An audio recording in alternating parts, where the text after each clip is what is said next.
भगवान कहते हैं ओम युञ्जानः प्रथमं मनस्तत्वाय सविता धियम् अग्नेर्ज्योतिर्निच्चाय पृथिव्या अध्याभरत।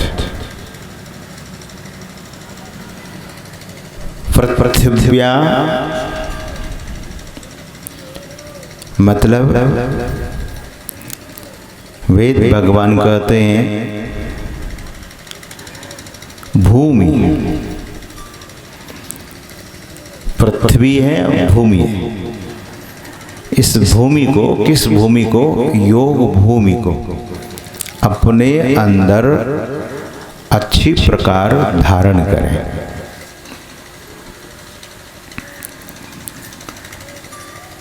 इसका मतलब ये है कि हम सबों की योग भूमि हमसे छूट गई है, दूर हो गई है। क्या हम दूर हो चुके हैं? महापुरुष कहते हैं कि योग भूमि दूर नहीं हुई है, हम आप योग भूमि से दूर हो गए। और योग भूमि को अच्छी प्रकार धारण करने के लिए कहते हैं। आप वस्त्र धारण करते हैं, कोई कोई लोग तिलक धारण करते हैं। धारण शब्द से अर्थ है टू सस्टेन, धारण कीजिए उसे। जैसे धरती सबको धारण की हुई है, धरती न होती तो हम आप कहाँ बैठते? धरती है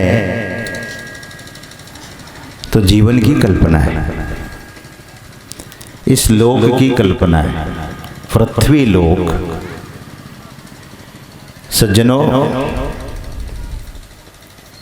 उसी तरह से योग भूमि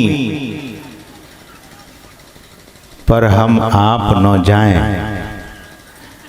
तो योग भूमि का जो आनंद है, योग भूमि की जो महिमा है, योग भूमि का जो महत्व है, हम आप नहीं जान सकते।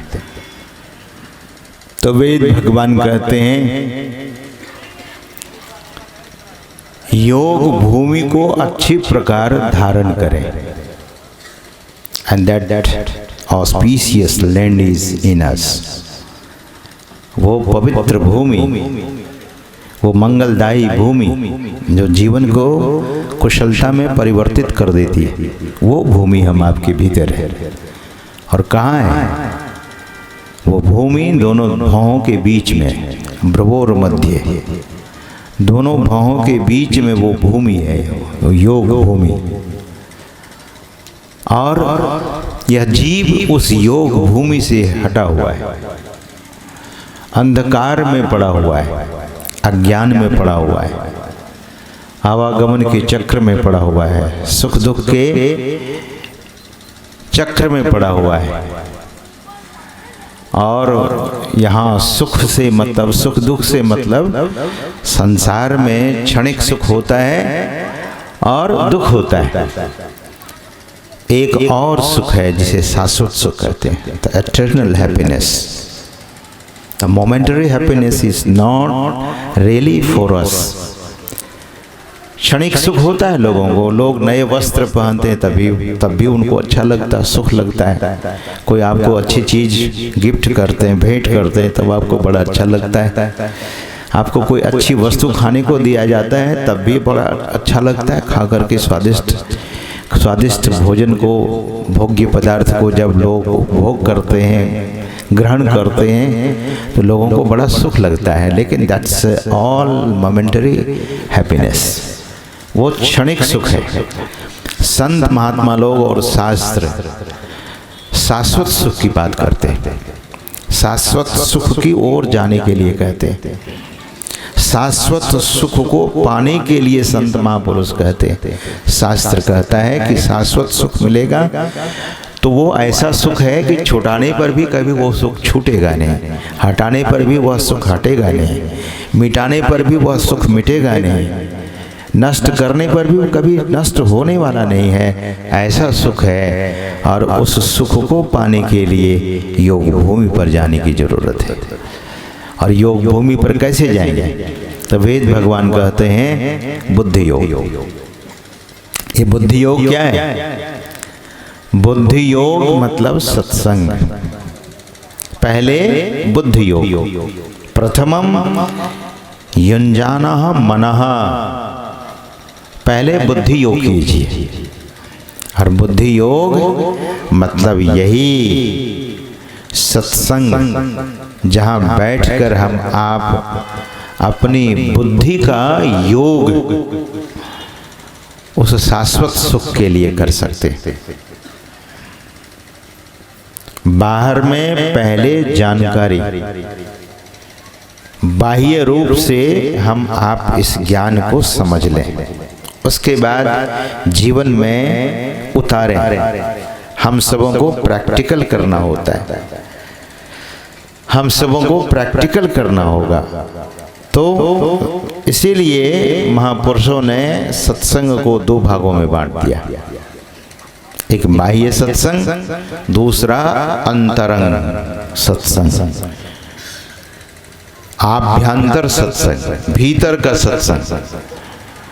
सदगुरु महाराज कहते हैं नित्य सत्संगति करो बनाई, अंतर बाहर द्वय विधि भाई, धर्म कथा बाहर सत्संगा, अंतर सत्संग ध्यान अभंगा।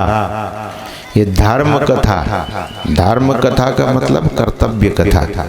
यहाँ धर्म कथा से मतलब है कि हम मनुष्यों का क्या कर्तव्य है, हम मनुष्यों का क्या धर्म है। तो बाहर के सत्संग में धर्म कथा सुनाई जाती है कि हम सबों का कर्तव्य क्या है, what is our finally the duty, हम सबों का क्या कर्तव्य है उसको जाने।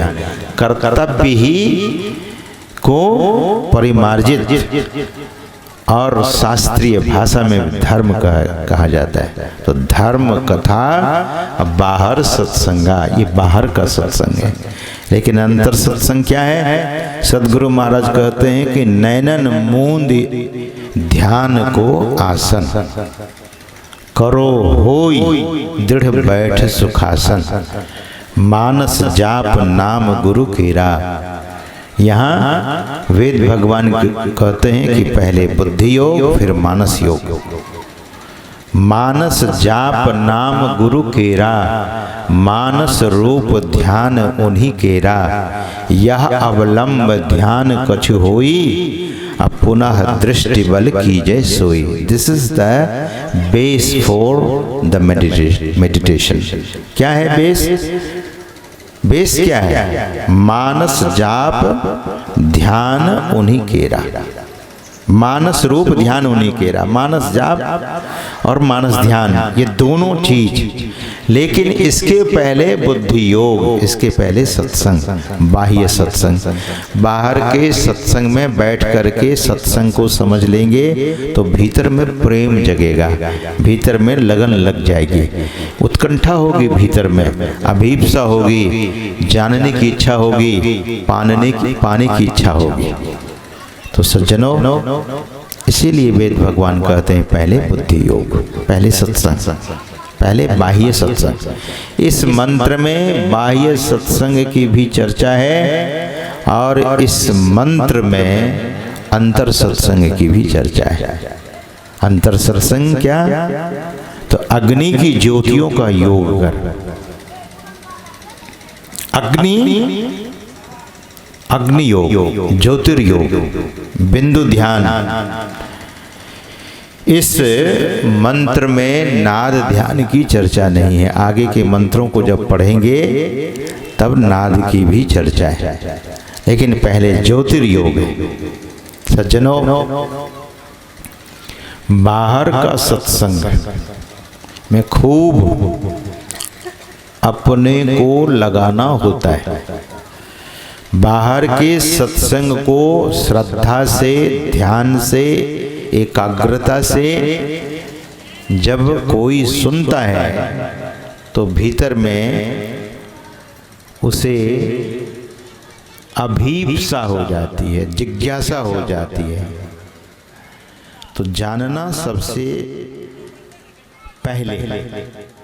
पहले जानना जरूरी है। जानेंगे तो करने की भी इच्छा होगी, पाने की भी इच्छा होगी।